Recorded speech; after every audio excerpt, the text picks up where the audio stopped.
morning, good morning, good morning. Hey everybody, how are you?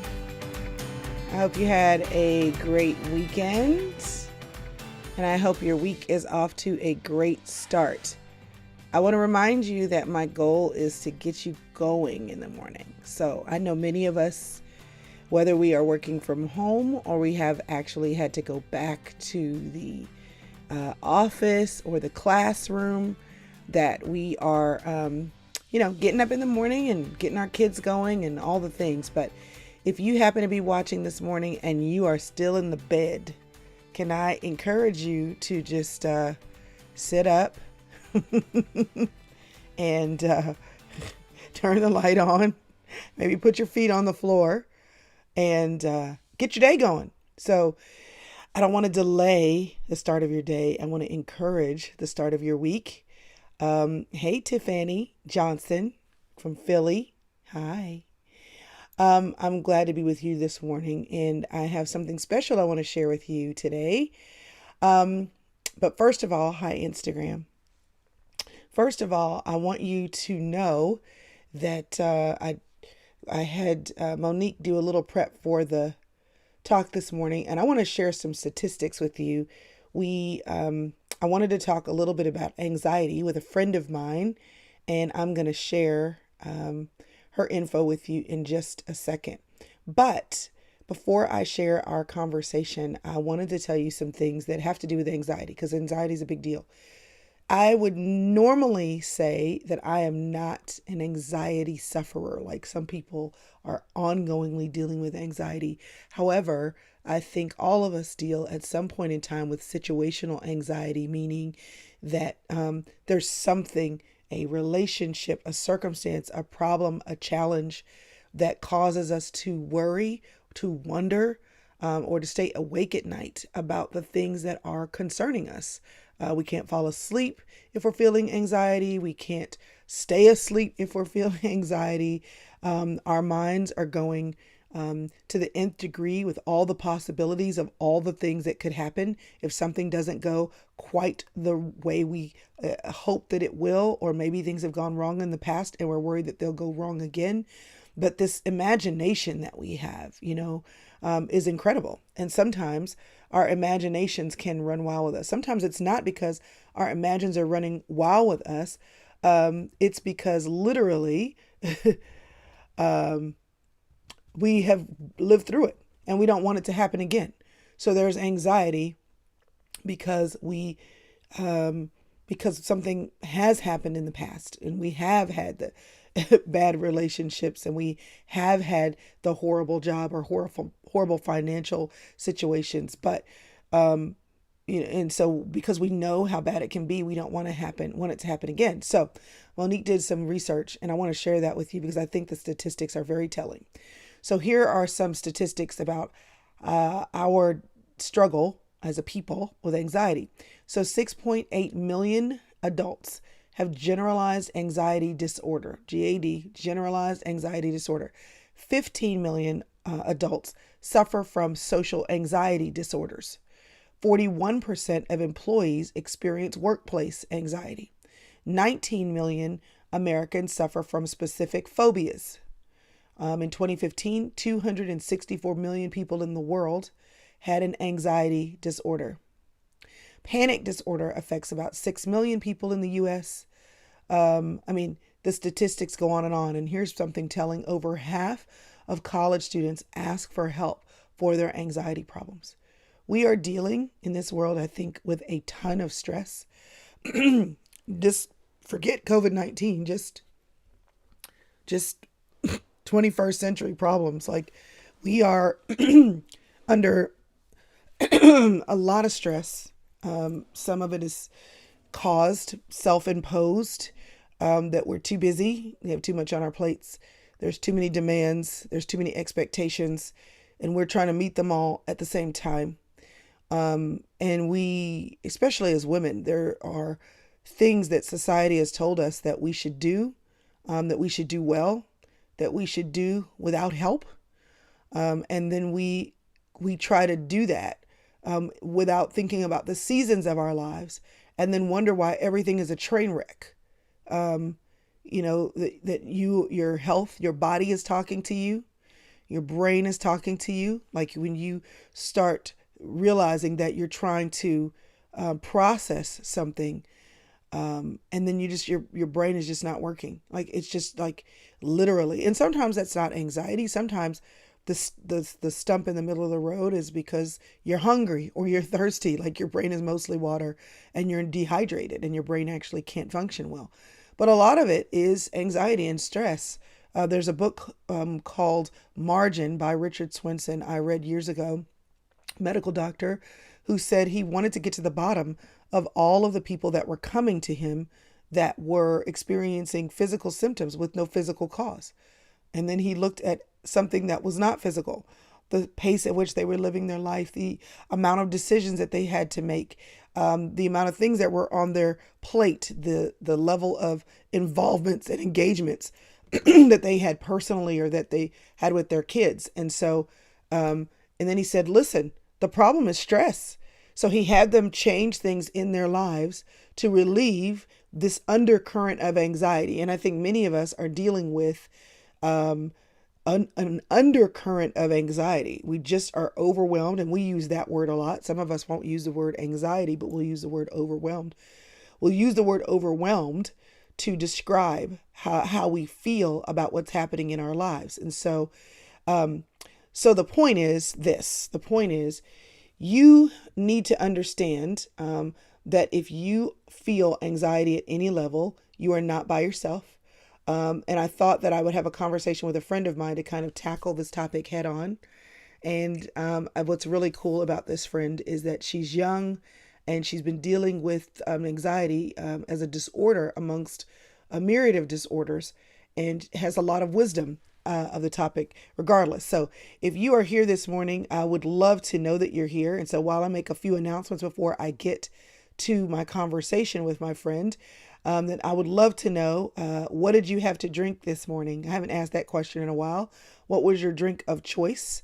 Mine is water. I actually left it over there, but I did have some this morning and I will have more before the morning's out. That's my goal. I got to up my water intake. I do pretty good, but trying to get more. Okay. So, tell me what you're drinking this morning. Some of you already told me where you're from. I would love to know both and what you're drinking and where you're from. And while I do that, I want to share a couple of things with you. Oh, and then one more thing. Oh, this is what I was going to say. And if you're a millennial, just give me a fist bump. Okay. Let me tell you why I like to know that the millennials are here. Partially, it's totally ego. Like I want to know that somebody under 35 is here. It's great. It makes me feel good. Okay. The other reason why it's important, because I want to speak directly to you. Hi, David Galligan. I want to speak directly to you for just a second. I want to applaud you for being here and listening to wisdom, listening to life principles. I want to applaud you for getting up and starting your day and thinking about things, because that's what all these QCs are for, thinking about things that will impact your life. But here's how I want to challenge you. Hi, Toby, millennial Toby. Here's how I want to challenge you, Cheryl. I want to challenge you because this is the worst thing that you could do. The worst thing that you could do is to have the information and not use it. Hi, Midness. Here's the reason why, loveliest and Nenaye, I totally butchered that, I'm sure, is because most people in their 20s collect information, and you should be collecting information. Don't slam me because it is what it is. When I went to go see Oprah in February, she went through the decades and she said in her talk, 20s, 30s, 40s, she said, in your 20s, you're getting information. That's what you're supposed to do. You're supposed to have the job that doesn't quite fit you. Maybe you're supposed to have the experiences that teach you those relationships don't work. You're supposed to have the experiences where you find your rhythm outside of your family. You're supposed to do these things, right? But hi, Ingrid. Hi, Leguanelli, maybe. Hi, Australia. I want you to understand that it's about getting information. Here's the problem, though, with youth. The problem, hi, Adaja, the problem is you think you have forever to implement the lessons you've learned, not realizing that it is wisdom to implement, Barbara, the lessons that you've learned in your 20s and early 30s so that you don't have regret in your 40s and 50s and 60s because you wasted 20 years. This is my lesson to you. The beautiful thing, hey Gen Z, the beautiful thing is that if you're in your 40s, 50s, or 60s, it's never too late. In the inner circle last week, for the coaching levels and higher, we had our inner circle summit. We had 5 women share 5 lessons, and the last woman just blew us away. They all did, but the last one blew us away in this regard. She is 70 years old. She was an accountant, Kanita, for her whole life, CPA, got to 50 and decided to pivot. Now at 70, from the age 50 to age 70, she has written 18 books. She has a speaking career. She has a consulting and coaching business. And the thing is, she didn't assume because she was 50 it's too late. And she doesn't regret anything because she believes that all roads led her to where God wanted her to be. But here's what I want to say to you. A lot of people will say they wasted the first 15 to 20 years of their life collecting information and not implementing. So what I want you to do when you watch this video, maybe you binge watch some of the other videos, those of you who are on Instagram, when these go off on Instagram, because I want to make them look pretty, they stay up on YouTube and Facebook. So you can always make sure that you have subscribed to my YouTube channel, or that you are, and that you've rung the bell. So when I go live, you know, or that you on Facebook are, when it says notifications at the top, that you're like, no, I want to be notified about what Crystal does, because otherwise you have to wait for it to come out and blah, blah, blah. Here's a point. When you go back to those places and binge the old stuff, then you need to write it down. The things that stick with you, you need to write it down. I always have a black beat up notebook. I had to use some washi tape the other day and some packing tape to put the spine back together, but I'm always walking around with something to write on, to then look back at it to say, what did I learn? What do I need to implement? Okay. If you take notes when you hear the Sunday sermon, because you want to be a good little parishioner, good little church girl, and you don't ever go back and look at it, I mean, come on. You got to go back and look at it and then say, how am I supposed to implement this? All right. So here are my announcements before I get into my conversation. I'm going to share a conversation this morning with Jamie Grace. She and I talked on Friday, and I was like, it was for a podcast.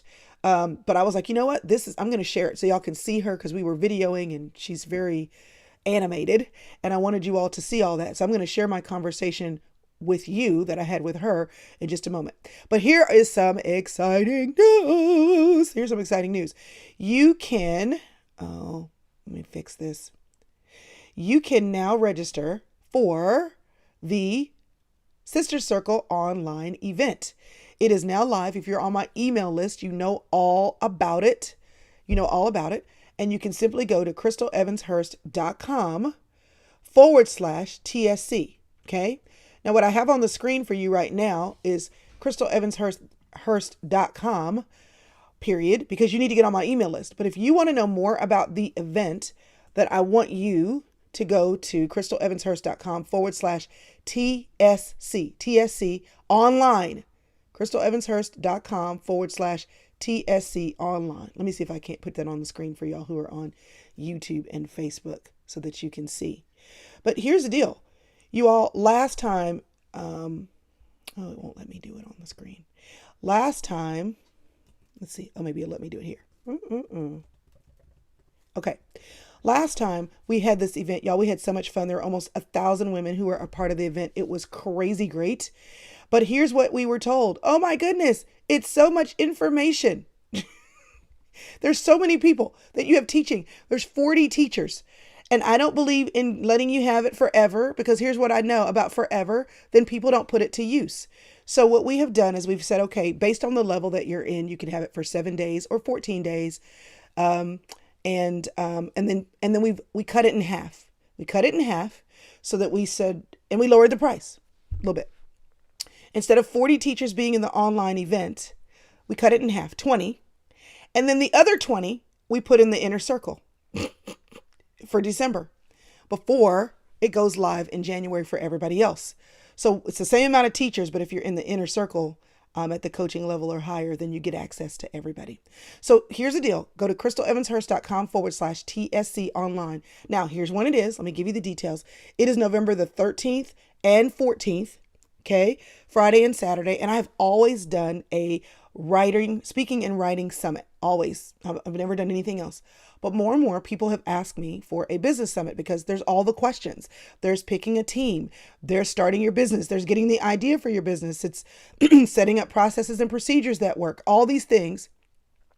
And people keep asking me questions about it. So this time I decided to flip the script. And instead of a speaking and writing summit, we're going to have a business summit. And so that'll be all day Friday. And then the rest of the event gets started Friday night all the way through Saturday, and Saturday night included. So excited about some of the speakers that we have.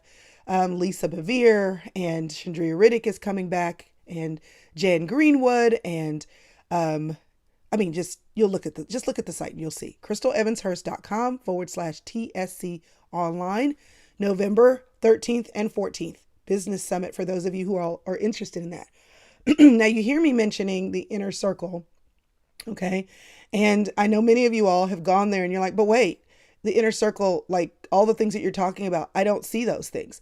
So here's the deal. In the inner circle, okay, there's the sister circle of which we are all a part. And then there's the inner circle of people who want more. They want more. They want to be more intentional about their growth and personal development. They want more teaching. They want more coaching. They want bonus episodes from the podcast. They want all the things. By the way, there is a bonus episode for Jamie Grace. So if you're in the inner circle at any level, be sure and check that out. We'll make sure that's up later today. But the inner circle, basically, we have like 4 levels. And the first level is like $5 a month, and you get these extra things, okay? Extra content and extra little sneak peeks of what I'm doing in life. Okay. But at the coaching level and up, we open and close that, because when we get to work, we get to work. But we've had so many people emailing us and saying, hey, I missed it. What are you doing? The 21-day thing, the 90-day thing. And now I know what's going to happen. You're going to say, oh, wait, I want the other 20 speakers from the event. Like I want all that. So we are going to open. So mark your calendar. We're going to open the inner circle on November 1st for all the levels for 36 hours. November the 1st from 11 a.m. to November the 2nd, 11 p.m. 36 hours.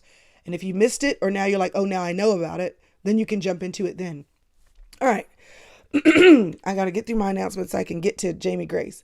Okay. So, I already talked about hitting the subscribe button. I already talked about the inner circle event.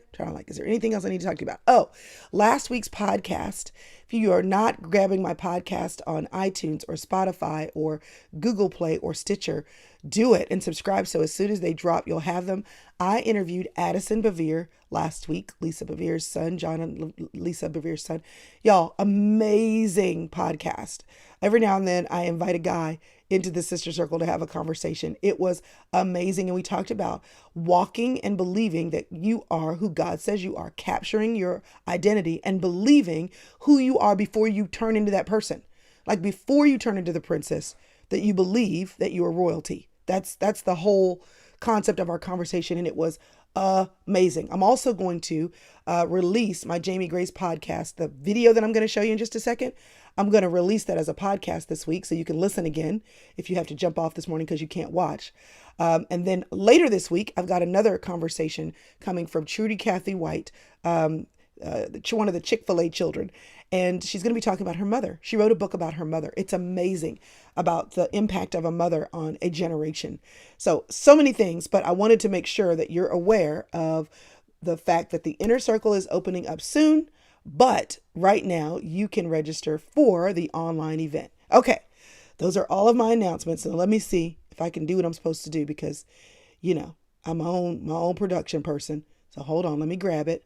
And what I'm going to do is I'm going to go make oatmeal for my kids while y'all are watching the conversation I had with Jamie Grace. So I'm here and I'll be back to wrap us up.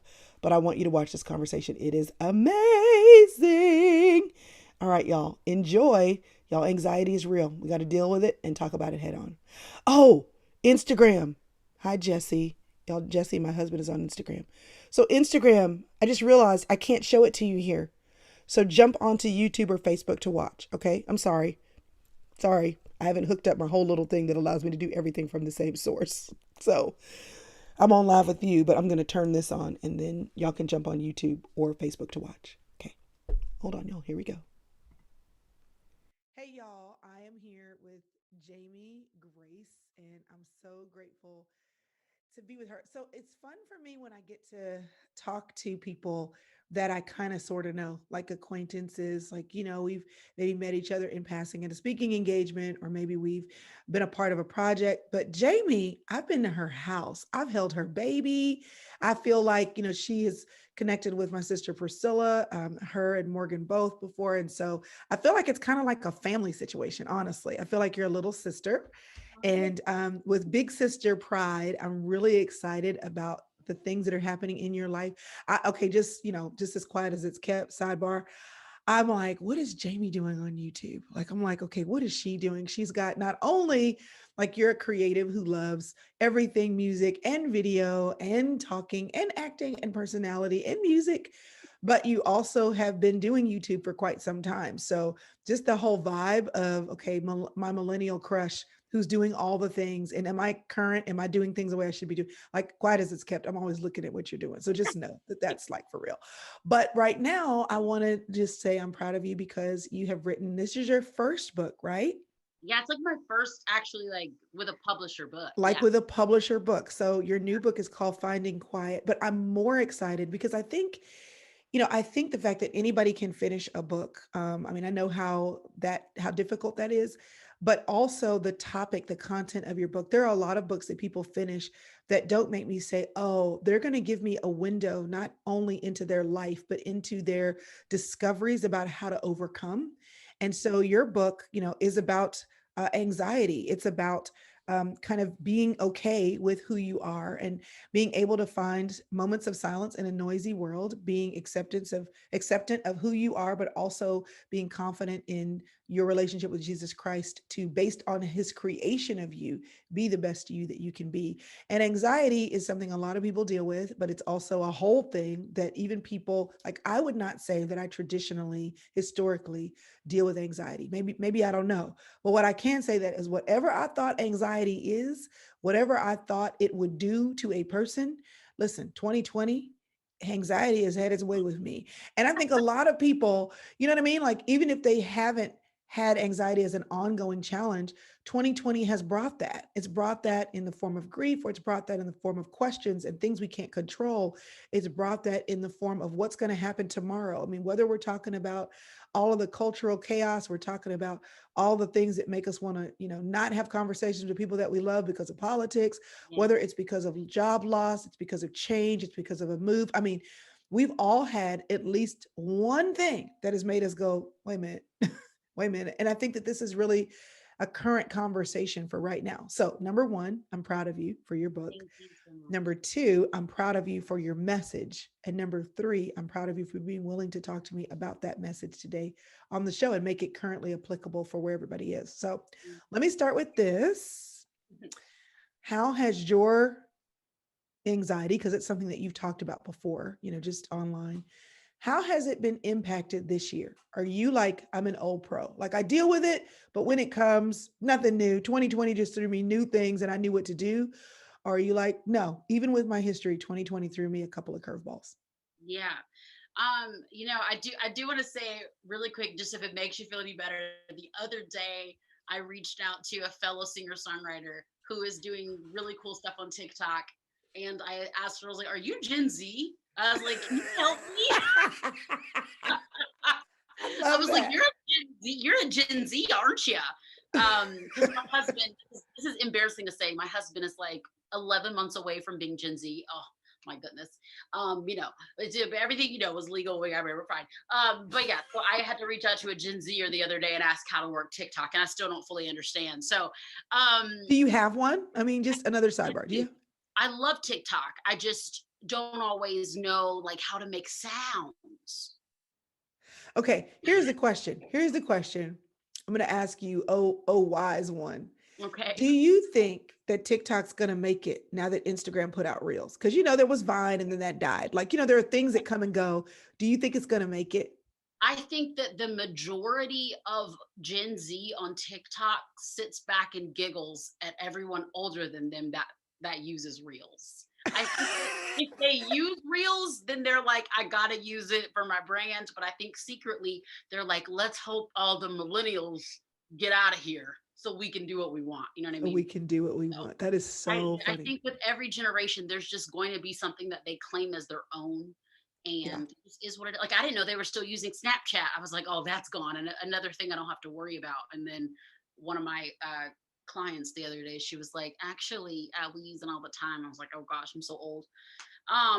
But but yeah, so man, at the beginning of, I mean, 2020 has had its drama for many a reasons, but especially just specifically speaking toward like the pandemic and the quarantine.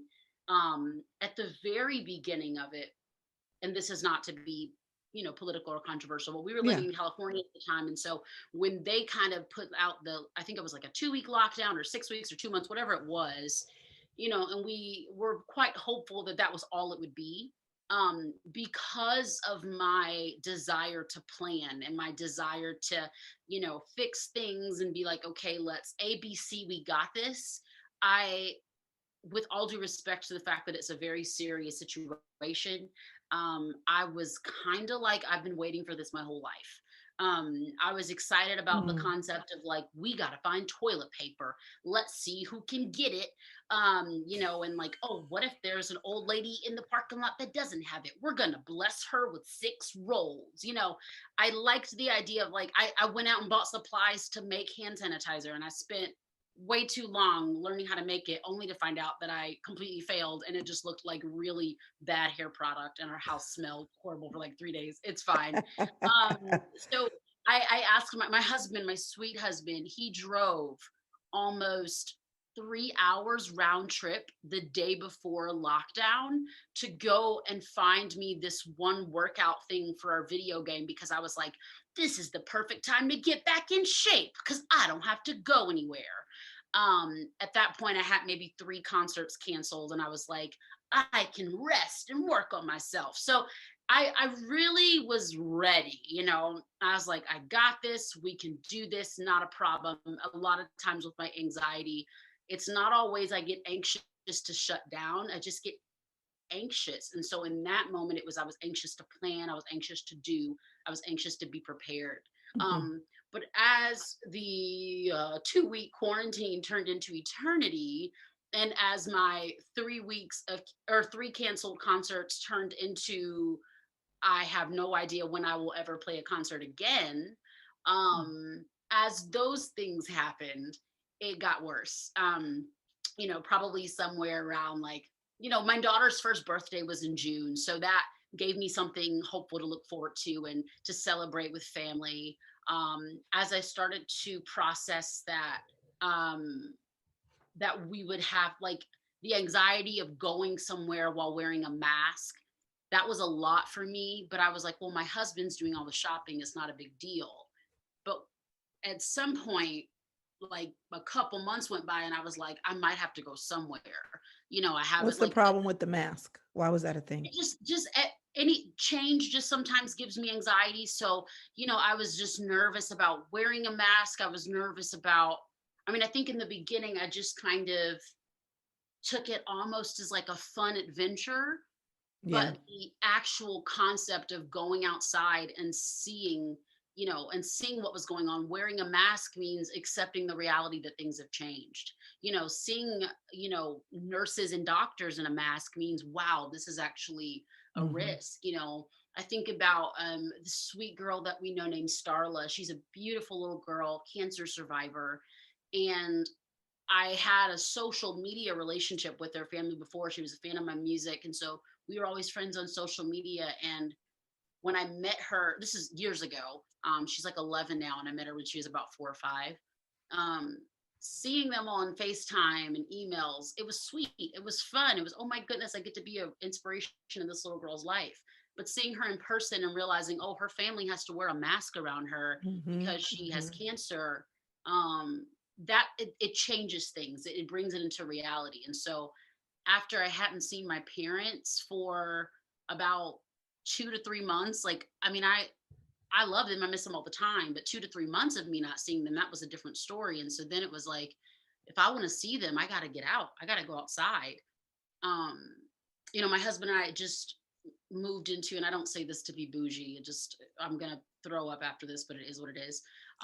We had just moved into like one of those like, ugh, I'm like about to puke. We had just moved into like a penthouse loft, and I had like a loft studio, and I was just like, oh my gosh, like look at us, we're YouTubers, look at our cool place. And then all of a sudden I was like, wait, that means that I have to now travel that many stories on an elevator to get downstairs and walk through a parking garage and go outside, just leaving my bubble of joy and contentment and planning and buying toilet paper on Amazon. Leaving that brought the anxiety for me. So before, I in the beginning rather, I did a lot of masquerading that everything was going to be okay, because it was a big adventure to make music in quarantine with my best friend and our baby. But then reality started hitting, and it got really scary for me. Well, I know that's one of the things you talk about. You posted on Instagram saying that staying busy calms your anxiety. And so initially there was a lot of busyness. There's a lot of things to do to get ready to do nothing. Right. And then you're doing nothing by choice because I'm excited about it. And then after a while, it's like, wait, Right. like Exactly. things are not normal. So now that we have been in a slowdown, which I know we've all had to find our pace, we sped up getting ready to slow down. And for a lot of us, and everybody didn't get to slow down. Healthcare workers didn't get to slow down. A lot Right. of moms at home with kids didn't get to slow down. I mean, just depending on where you are and what you do. But a lot of people did slow down, and they were happy about it for a Right. second. Yeah. And then it got old, and then it got old. So how do you balance that part of you that stays calm or can be calm because there is something to do, something to control, with this ongoing season of lots you can't control? What Right. has managing anxiety looked like living here for a while? Right. You know, this is it's kind of almost funny, I guess, because it sounds like a plug to the book, but it's honestly not. But it really was just learning how to embrace the quiet. At first, like you were saying, it felt almost like a vacation. Like, ooh, Mhm. I get to do what I want at home with my people. And then it was like, but if I stop for a second, it's not that I'm doing what I love with my people, is that I ain't got nobody else to look at but my people. Like I have nowhere to go, nothing to do. And that quiet was daunting. It was intimidating. And it caused a lot of anxiety for me. I tend to run away from quiet. When I'm unhealthy, I definitely have healthier states where I'm like, "Ooh, let's embrace the quiet," and I'm really proud of myself. But when I am, in an unhealthy state, when I'm feeling anxious, I tend to avoid quiet at all costs. And so it really, it really caused me to press into it. And on a very practical level, I would just sometimes like late at night, after like my husband was asleep, the baby was asleep, I would like just go and just like sit on our couch and just be like, bruh, you gotta just embrace this. And you can't, and I'm not gonna sit here and do a 20-minute mental breakdown of what's gonna happen if I get sick and what's gonna, like, you know what I mean? Like, Yeah. and if I do that, then I'll just I'll allow that to happen and be like, well, that could happen, but what's the truth? What's the truth right here, right now? Right here, right now is that I'm loved by God. He is giving me this time to breathe, to just have peace. I mean, it might seem like crazy simple, but that's just one of the things that I had to do, was not avoid the quiet, not continue to fill it up with like, okay, I guess I gotta do 18,000 more things. I guess I gotta keep myself even busier. I started, like a lot of people, I started a couple scheduled live streams once, like weekly live streams once the quarantine started. And then after like 2 weeks, I was like, just kidding. I can't do this. Like, this is a Listen, lot. I told you I was doing it every day, and I pressed through. I think I did it every day for like 8 weeks. And then Yeah. I went quiet for a couple of months. And then it was like, oh, I miss it. But every day I can't No, do same. that. I was like, okay, I'm gonna do creative conversations on Mondays. I'm gonna do this for single people on Saturdays. Girl, I did one creative conversation and I said it will be postponed until further notice. I'm not giving anybody no further notice. Cause I was like, I gotta learn how to have a Monday at 11 o'clock where I'm not, and not that there's anything wrong with doing creative conversations on Mondays, Right, right. but I have to learn how to, just because I feel like that 1 hour of my week is going to be filled with me having to sit with the fears and the anxieties that I'm having, I can't choose to then say, I don't need to choose to then say, well, I'm going to fill it up with something so I don't have to think about that fear and anxiety. Like, no, if the quiet brings me fear, if the quiet brings me stress, if it brings those things, I got to allow those things in that space. I got to grieve that. I got to take that to the foot of the cross. I got to deal with that stuff. Because if I don't, it's just going to build up and build up and build up. And one day, like, Lord knows how I'm going to handle that if I don't handle it. So, Here's the thing. I mean, I hear you saying one thing, and then I know there's this other part of managing anxiety.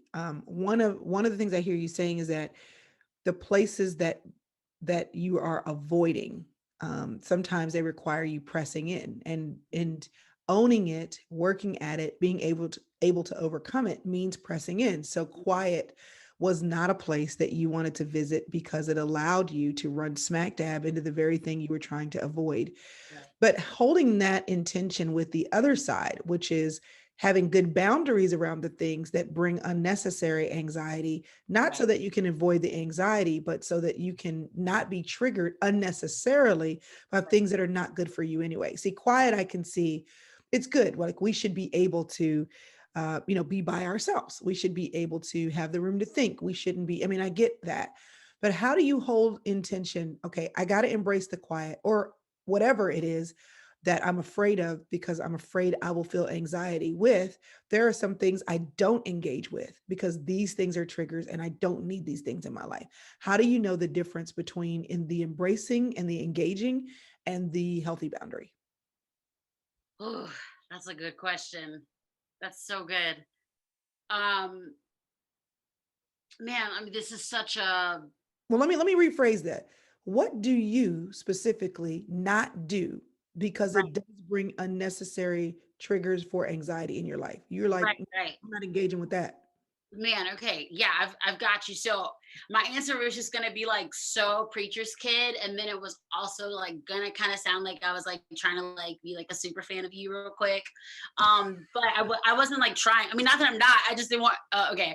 But I was just gonna like genuinely say when it comes to knowing the difference, like that's the Holy Spirit, and that is on like I can only understand that and hear His voice. And for anybody listening, I'm not saying like it's always going to be audible for every person. Like we're not saying like the Holy Spirit's going to paint you a billboard, like not like that. But what I'm saying is like when my prayer life is where it needs to be, Hmm. the Holy Spirit speaks the difference to me, if that makes sense. Mm. Yeah. And so when I was about to say like a super fan, because like I love your new book, and so I'm like, look, Thanks. I like growing up, anytime my mom would say, if you're ever having a hard time like making a decision, whether it's like what college you're supposed to go to, or if this is unnecessary stress in your life, whatever it is, my mom would always say, take 31 days, read a proverb a day, and Hmm. it'll change True. your life. And so That's now true. I like to tell people do that and then get Crystal Evans her new book because it's 28 days and is radical and it's like take those 28 days and then figure out. So that was the thing that I wanted to say. As far as me personally, one thing that I have started to like take a chill pill on and that I'm still actively working on as well is digital communication. I talk about this a lot, but Hmm.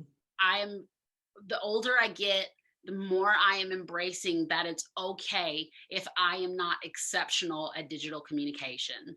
I like to think of it in the context of like, we are these human breathing beings and we have like dreams and passions and goals, but we also have part-time jobs or full-time jobs. We have parents, we have siblings, children, nieces, nephews, spouses. We have local charitable things that we like to be a part of. We have things that we like to learn, Netflix shows or Hulu shows that we're trying to catch up on. We have so many things that we're dealing with in our day-to-day lives, groceries that we're trying to go buy, meals that we're trying to plan, enough kale, do I not eat pork, like all this stuff that we're trying to figure out in our everyday lives. And then we have these little $1,000 telephone devices that say to the world, I am 100% accessible whenever you need me. Mm-hmm. Mm-hmm. And that is a very high expectation to place on yourself. And so when I'm personally dealing with things like, the fear of COVID. My family has lost 3 family members this year because of COVID, and only one of them had a pre-existing condition. And so when I'm talking about that fear and I'm processing that fear, that's a real fear for me. One of them, actually hadn't met him just because I have not lived in Georgia in a long time. He Mm-hmm. was a teenager, but I grew up with his mom because she's one of my cousins and she was closer to my age. And they both passed away, both my cousin and her son. Mm-hmm. And so when I'm processing that, like, that's a fear that I can't walk around and say, oh, I'm not going to worry about sickness. Like, no, I got to grieve that. I got to press into that. I can't avoid that for weeks and weeks at a time. Mm-hmm. My husband wasn't able to attend his grandfather's funeral in Missouri because he passed away right as everything was getting shut down and all flights were canceled. And so we can't avoid that grief and that pressure and that pain. We got to press into that, and we got to ask the Holy Spirit, how do we press into that Mm-hmm. and deal with that pain?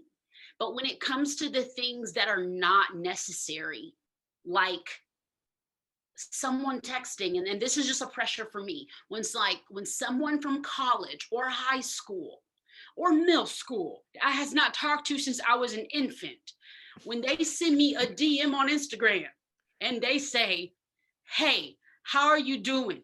I would like to catch up sometime. And I don't have the time to catch up right now because I would like to go eat my cheeseburger right now. I don't have to text back or DM back and say, I'm so sorry. It took me so long to get back with you. I've been so busy. Here's my phone number. Let's catch up. I can't do that right now. And Mm-hmm. maybe other people don't feel that pressure. Maybe other people don't get stressed out by digital communication. That's totally okay. Congratulations. But that is something in my life that I will, if I don't text somebody back right away, if I don't respond to an email right away, a lot of my friends listen to you, so they might hear this, but I have a lot of my friends right now that are very lovingly reaching out to me, like wanting to sell oils and wanting to sell face creams.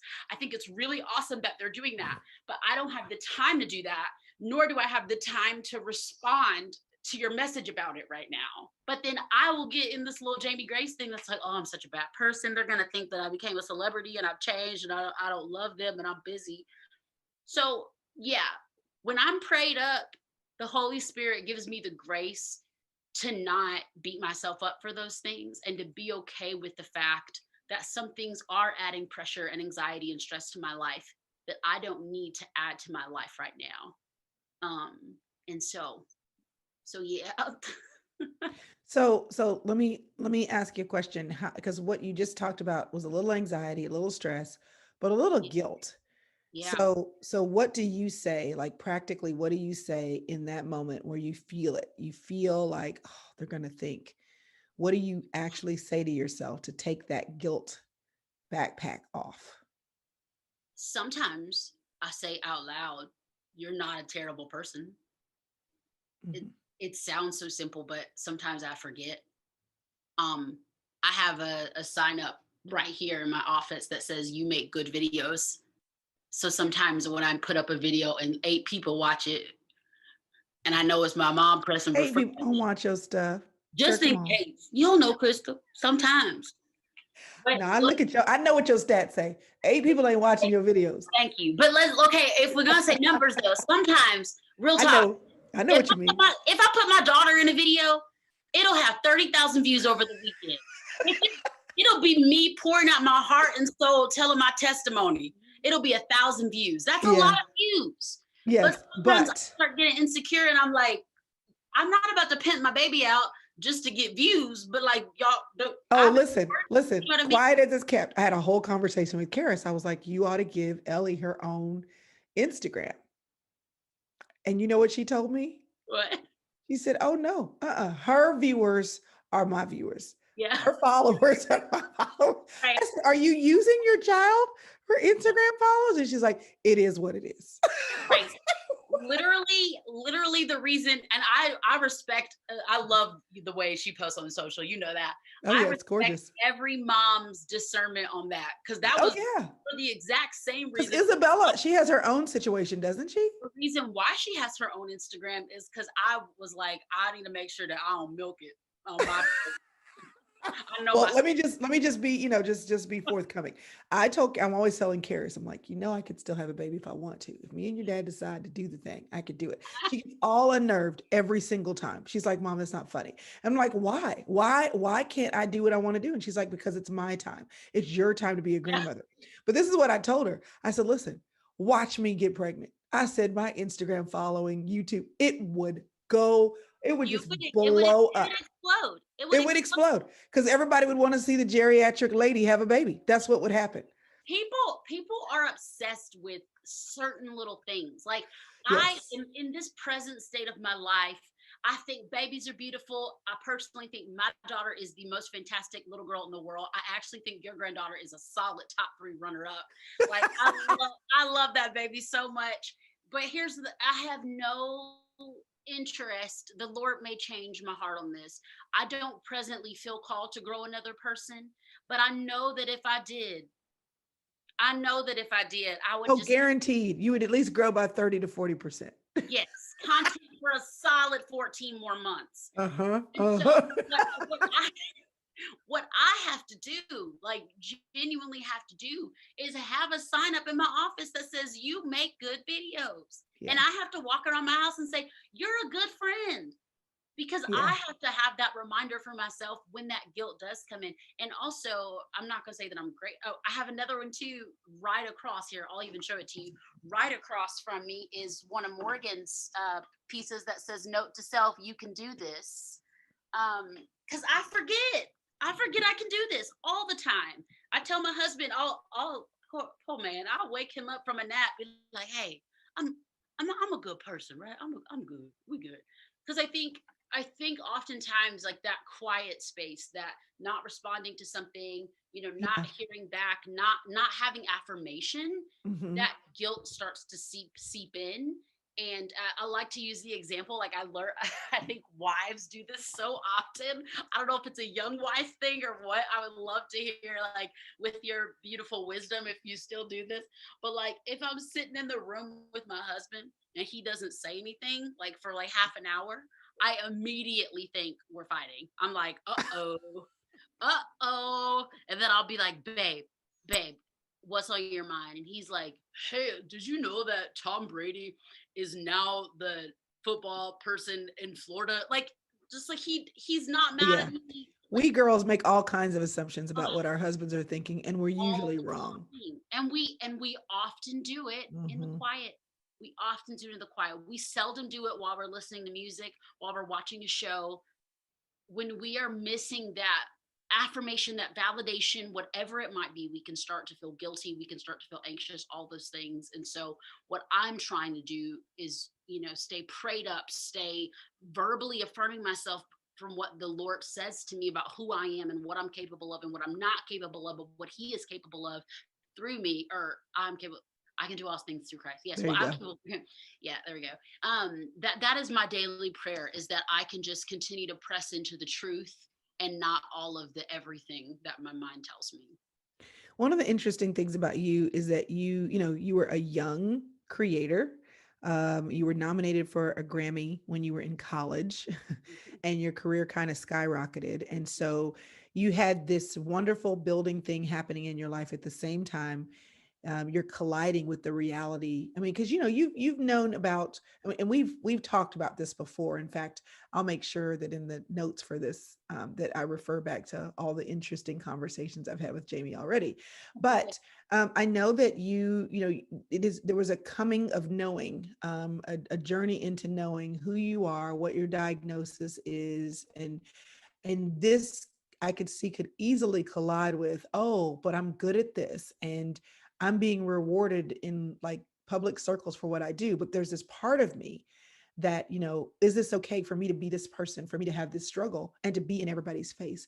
And so the word is, colliding. Did you ever feel a colliding of your struggles, your physical mental challenges with your the reward of your creativity and the public viewing of that, and wrestling with, okay, they're gonna love my music, but are they gonna accept that I've got this syndrome? Are they gonna accept that I've got this anxiety problem? And how did those two operate together, or inhabit the same space? Was it Right. like, I am who I am, or this is me, this is a part of my story? Was it always that way, or was there a reckoning with that? Yeah, I mean, because of just the full list of diagnosis, if anyone's knew this: Tourette syndrome, OCD, Yes. ADHD, and anxiety. And so with my Tourette syndrome being a tic disorder, it's very now it's relatively mild. I'm 28. I've gone through puberty. I've learned how to balance it, manage it. Praise the Lord for therapy and many different things. But in my old age, growing up, it was nearly impossible to hide it. So it Yeah. was very obvious. And I'm sure you've caught on at this point, because I feel like I've known you and your siblings forever. But even one thing that is still very physically difficult for me is eye contact. So like almost every time like I start answering a question, I start looking away and I have to kind of see the words before, because if I don't, then I'll start ticking and then my brain is so in many ways, it's always been hard to hide. And so it's always been a part of my story. But because of being in predominantly faith-based circles, it was always a challenge, because it wasn't always welcomed to the same extent. And there were the extremes. I mean, there are like like 5 points of extremes, because you have situations where it was almost like a manipulative embracing of my complexities, where I would be in circles with other parents and young adults that have, you know, uh, neurodiverse issues, and there was no accountability, there was no work toward growth. There was just like, oh, my kid has ADHD. He misbehaves as a part of a symptom. It's like, I'm not here to tell you how your child acts. I just know that even though I have Tourette's, if I accidentally punch my mom in the face, I should probably think about saying sorry. Like there should be some, you know what I mean? Like some kind of balance. So Yeah. I was sometimes in those extremes. Then sometimes I was also in the extremes where I'd be walking on stage, and a church leader or team member would lean over and be like, hey, maybe don't mention the Tourette tonight. Let's Seriously. like 5 minutes before I go up to do something. But what harm does that do? I'm trying to put my brain in a Right. space where I can understand. Like, I'm trying to understand the motivation for that. Right. So, I like to acknowledge the word privilege, in that I was raised by pastors that know that people aren't perfect on earth. Right? And you know how our family feels about your father. So we both kind of come from that faith privilege of knowing that this world is not perfect. But there are some faith circles, as I'm sure you know, where it's like the mention of adversity is not helpful to the body of Christ. Because if the healing doesn't come when you request it, well, then your faith must be too small. And to anyone listening, like that was me being sarcastic, but that is what some people genuinely believe. And so I was in that circle a lot. Okay. Um, and I was also just in oftentimes experiencing this weird middle ground where, because my songs were so joyful and upbeat, and I was this teen star that overcame so much, it was, let's not talk about the sad, let's not talk about how you got here. Yeah, I remember being in a songwriting session once and sharing a song that I wrote called Forsaken, that was written about being when Jesus said, my God, why have you forsaken me?" And I remember that's a fellow songwriter looking at me and rewriting the end. And no, granted, this was not the song for the session. I was just excited about the song, but Right? unsolicited rewrote the end part, because they were like, yeah, let's wrap it around, let's bring it around. And I was like, look, I'm not a pastor, so this is not a sermon. This is like chapter 1 of Job. Like, I'm not trying to go through the whole book in this song. This is the painful part. And that was what I experienced more often than not, Mm. was you're the girl that writes songs about joy, so we gotta just make sure everything is tied with a bow, and there is always a message of hope at the end. And Well, I let me. under oh, sorry. No, no, no. Go ahead. Well, I was gonna say I understand that, but I believe that there is hope in adversity and pain as well. I don't think that hope always is the result of finding the happy ending, because I believe that God is there even before the healing. So Well, let's talk about that because I'm sure that, people that struggle with death, in our case, we prayed for my mom and she died. yeah. And then, with healing, when there's a health struggle or a mental struggle, and you want to believe that faith can move mountains, that it just takes a mustard seed and you do your part. You pray, you ask people to pray for you, you ask, but then there are times in life where there is adversity that doesn't go away because we pray. It doesn't go away because we are people of faith. It doesn't go away because we are good people who serve the Lord. Well, So, what do you say to yourself or to others who ask you about healing and about praying away a diagnosis, and how in your mind does faith come into play? yeah. I mean, that's something that I've battled with, my whole life. I only met your mom briefly, but I of course not to the extent of people that were personally, in relationship and friendship with her, but our family grieved as well, because I just know how much you and your sister specifically have prayed with me and my sister with our mom's health. Mhm. And just total transparency. When your mom comes up in my mind, it hurts. Like, I sometimes deal with the guilt of my mom still being here. And so, but then also, just when I'm thinking about my mom by herself and the condition that she faces, I oftentimes, I mean, I still have moments with the Lord where I'm like, hey, Jesus, Does like, it have to be like this? right. Like, remember that one time you walked on water? Great. All I'm asking is for you to just, snap your finger. I know you can do it.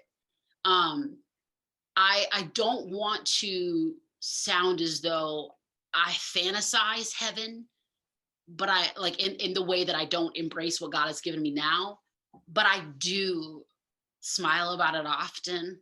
Um, because I know that if everything was given to me right now just as I want it, Mhm. I wouldn't want to go to heaven, because I'd be like, oh well, I have everything I want. And so I think about the fact that, like, well, one day, like, I have a 1-year old, and if my mom, who is not, I don't even know how old she is, but they're not even 60, they're young humans. And if my mom wants to pick up her granddaughter, like, I have to pick her up and, pass her to her. And to some people they might be like, well, yeah, that's a grandparent thing. But to me, I'm like, well, I want my daughter to know the mom that I had that could run around outside with her. Um, Instead of, like, sometimes the fact that my mom physically can't pick up her granddaughter who weighs like 5 pounds. Not, that's actually, sorry, I'm being sarcastic. But so I struggle with that, and I battle with that for sure.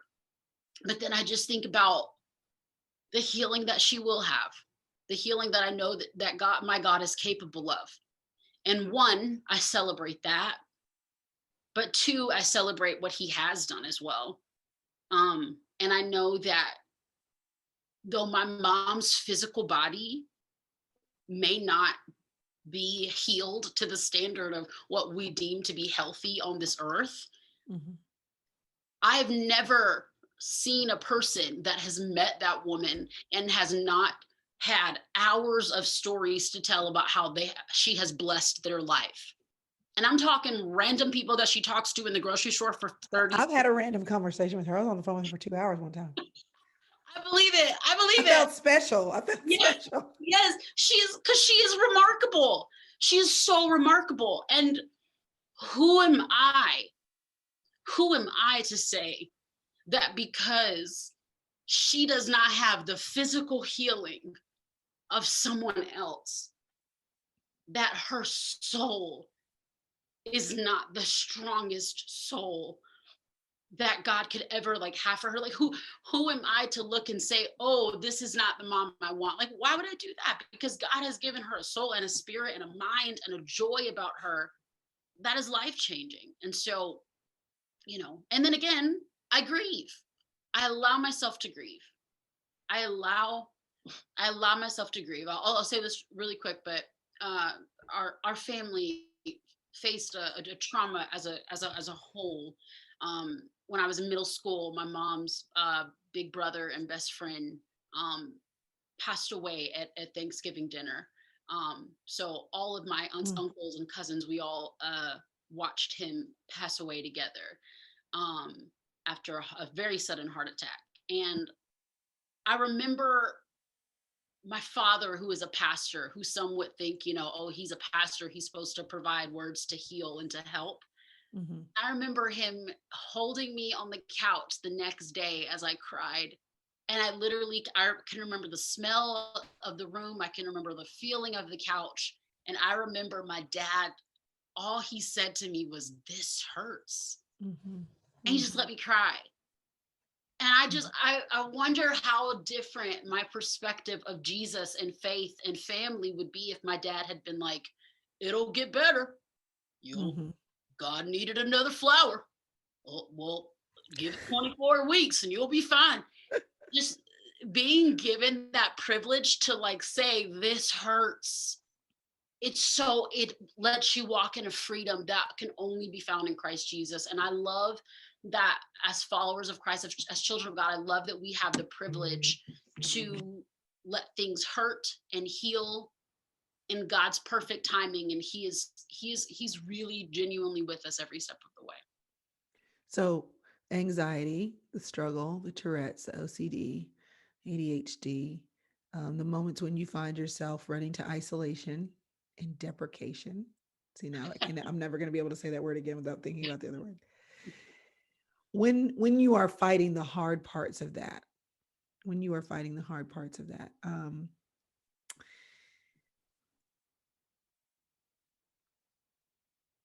what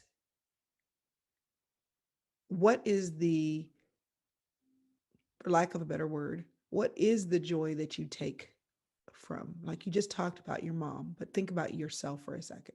Mhm. That with all the things you've learned about you, coping, therapy, maybe meds, I don't know, but all of the things that have been involved in you learning how to function and embrace every part of who God has created you to be. When you are still met with the struggle, or today's a bad tick day or whatever, what are the things that you say about you?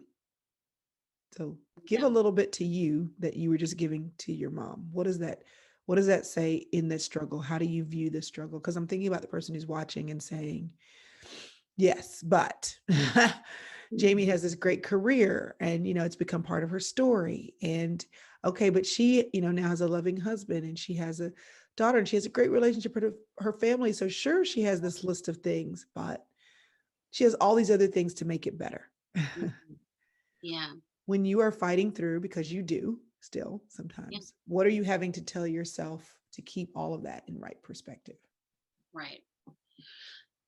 I mean, this might sound like I'm trying to be goofy, but the one of the first things I remind myself is you have budgeted therapy, so stop acting like you haven't. Because I'm really good at canceling if I'm like, we ain't doing this week. So that's one thing that I do try to remind myself is like, look, it's in the budget, baby. You need to do this. And even if it's not that, just even surrounding myself with people, close friends and that I know will speak to me the way that the Lord has put them in my life for a reason to do so. Um, Man, I think one of the main things that I have to remind myself, I say you are loved.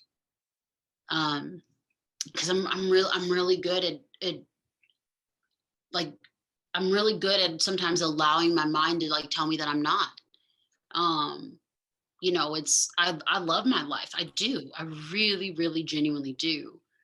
But there are times where I process the fact that I was a teen star living on a tour bus, and I started producing my own music because I couldn't afford to hire producers, Yeah. Yeah. And then I'm glad that people think that I'm like so creative. I'm like, look, I'm resourceful and I'm on a budget. And that's a huge part of it. And so I try to just remind myself that I'm loved. I feel pressure. I feel anxiety. Like you said, I have bad tick days.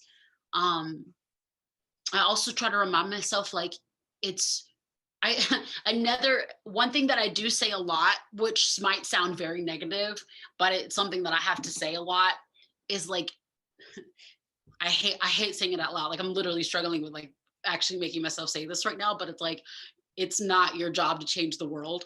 Ugh, I hate saying it because like the very analytical like missionary pastor's kid is like, but yes it is. All I have to do is file a 501c3 and get funding. Like, oh, I hate that reminder. But like that's a reminder for me that it's like, little girl, lay in the bed and allow yourself to hurt without having to go fix and encourage and inspire. Like deal with the fact that you're stressed without having to turn it into a book or a song. Mm, Like you don't have to change the world today, Jamie. You are it's not loved your problem. as you are. Get in the bed, eat your Cheetos. It's gonna be okay. I have one more thing I want to ask you. You said in your book, a lot of my complexities are rooted in my desire to see people happy and devastation when things go wrong. I love when people smile and I can't take it when they don't. But the result is not a complete train wreck. They need or want to solve every issue and fix every problem. The need to solve every issue and fix every problem can push me to show love to others and reach out as a friend. And so, with that fixer, thing that you've got, what is something a that you do to handle the negative comments um, about you when Yeah. it's not fixing outside of you, but it's you and they're getting you wrong and they don't understand? How does that management of the fixer part of you, how do you then deal with the negative comments when you know it's not your job to fix people's perspective or perception of you, but the comments are coming and it doesn't, how do you deal with that? I talk it out. I just talk it out. Call my husband and be like, look, I'm gonna need can you just take an early lunch break? He's like, hey, I can't do it today. All right, call my mama. Somebody's gonna talk to somebody. I remember like when, and I don't, it's not a bad thing that it was becoming trendy, but like when journaling and like gratitude journaling became really trendy and like counseling and stuff like that, it was kind of intimidating for me because I'm not naturally a pen and paper person. Yeah. So I'm actually becoming more of a pen and paper person since I've been saying that. But I've just started to learn that journaling your honest thoughts is so helpful. And that can look different for every person. That can mean calling a trusted friend. That can mean writing a song about it. That can mean saying, Dear Lord, and just crying it all out. That can mean talking to your teddy bear. I used to talk to Mhm. horses when I was little, like actually, because I worked with horses for a while. I would actually just go sit in the barn and just be like, you won't believe what she said. And it was so therapeutic to just get it out. Get it It's out. when it's when we try to just act like we're not bothered that it can eat away at us inside. Okay. What is something that you think people misunderstand about you? You are very public and you talk about a lot of things. You invited your fans to your wedding. I mean, but what do you think with all the things that you share, people still don't get? Well, I hope that it changes with the book because it's my job to help people understand me. But I I think people think that I'm always okay.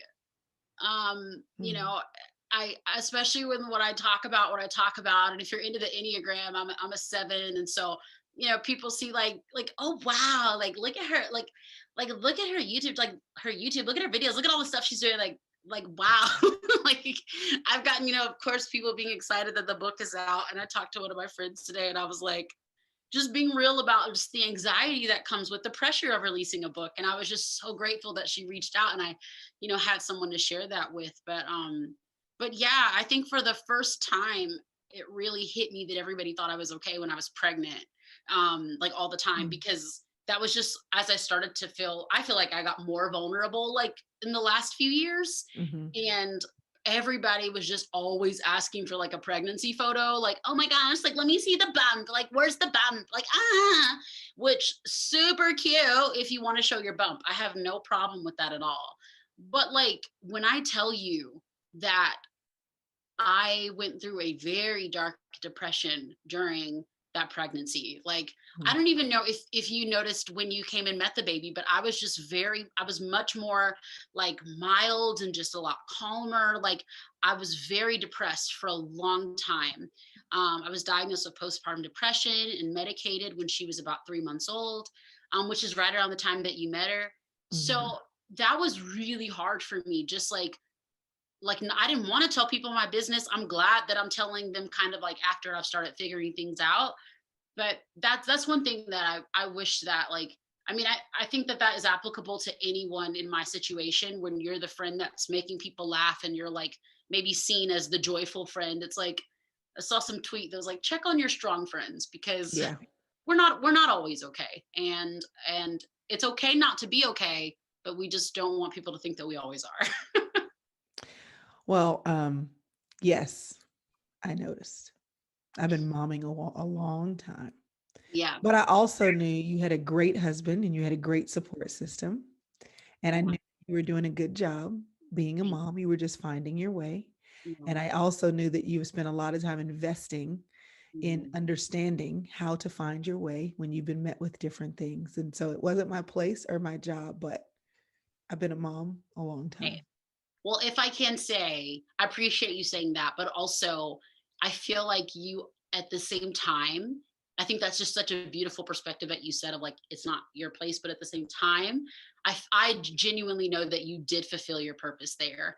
You know, for my husband and I to have, you know, we love my family and our village, we love it so much. But to have another like wise Christian couple that, you know, we don't see every day just show up and hold our baby and just give us a moment to talk about our young marriage. And like that was, we still talk about that. So that really, really blessed us. So Well, hopefully, you did your job. minus COVID, we'll get a chance to do that again. Yes, please. Last thing, Be holding data. your baby What'd you say? and we'll be holding your new Girl, listen, baby. don't say that out loud. Don't say that out loud. Karis will have a cardiac arrest. 48 million adults struggle with mental illness, and many young people also face these diagnoses. What is the most important thing in closing that you would want to share with someone else who's on this journey right now, who's watching? Yeah. It is it is not a good idea to try to do this alone. Um, I'm I say that as someone that is really good at trying, trying to do this alone. And I know that again, I've used this word a couple of times. I know that I do come from a privileged situation because of the family dynamic that I do have. So sometimes it does take a little bit more work of trying a couple of different therapists or you know, the whole like wearing a mask to church to try to find a new church. I understand that that can be very challenging. But whether it's that one friend that reached out and said, hey, how are you? Or if you need anything, or that one person that keeps showing up on your Instagram and you don't know why because you don't really talk to them that often, but they seem really kind. Maybe that's the person you reach out to. Maybe it's not. I'm not exactly sure what that path is, but please do not ever try to fight this alone. It's okay to reach out. It will take hard work, vulnerability. It might feel weird, but it will be absolutely worth it to do so. I love it. I love it. Thanks so much for joining me. You know about Jamie Grace probably already. You know about her music. You might even know about her YouTube, but now you know about her book, Finding Quiet, and you can find it everywhere books are sold. We'll make sure that there are links so that you can go to find that book in the comments. And when is it released? Is it already out? Yeah, this past Tuesday, like Yeah, literally yeah, yeah. just happened. Yeah. Congratulations. So we'll have everything that you need. Be sure and check out all of the links below this video so that you can find out more about Jamie and about the message of her life. Thanks for joining me, girl. Thank you for having me. Okay, y'all. My kids have had oatmeal. I even started cleaning up the closet while I was listening to the episode with Jamie Grace. And I want to make sure that you definitely check out her book. You can find everything that you need to know about Jamie Grace at her website, jamiegrace.com. And as a reminder, the Sister Circle online event is coming, crystalevanshurst.com/TSC online. And one last reminder, if you have been thinking, I should have joined the inner circle, I should have done it, we're going to open for 36 hours, November the 1st, starting at 11 a.m., and we will close it at 11 p.m. the next day. And y'all, November 1st, we start the next 21-day journey. Super excited about that. There is no reason at all for you to feel like you're alone, struggling with anxiety, struggling in the dark, because there are resources. Watch this video again if you need to. Know that you're not the only person who feels that way. Also, check out Jamie's book, Finding Quiet. And then last but not least, well, not last, make sure you join us at the Sister Circle online event. It's going to be a great time of not just inspirational, not just motivational, but also extremely practical how-tos. And I would love to see you there. The presenters will be there live, so it's really cool. And then last but not least, if you're interested in community, check out the Inner Circle. First level's open always. And so right now you can get good bonus content. There was even some bonus content from my conversation with Jamie. And then on November the 1st, you'll be able to jump into the other levels if you like. And that's crystalevanshurst.com/inner circle. I hope that this conversation has been great. I'm glad I got to start it the day with you. And I hope that you not only start your week just to get it going, but you decide to own your week. This is a day that the Lord has made. It is also a day that you have never seen before. And so it is my encouragement to you to get up and decide to make this day a day you won't forget, because we only get to live this life once, and every day you get to choose. So I hope this has been encouraging to you, and I will see you next Monday. Make sure you're on my email list so you don't miss the other great stuff we have coming your way this week. All right, take care. Bye.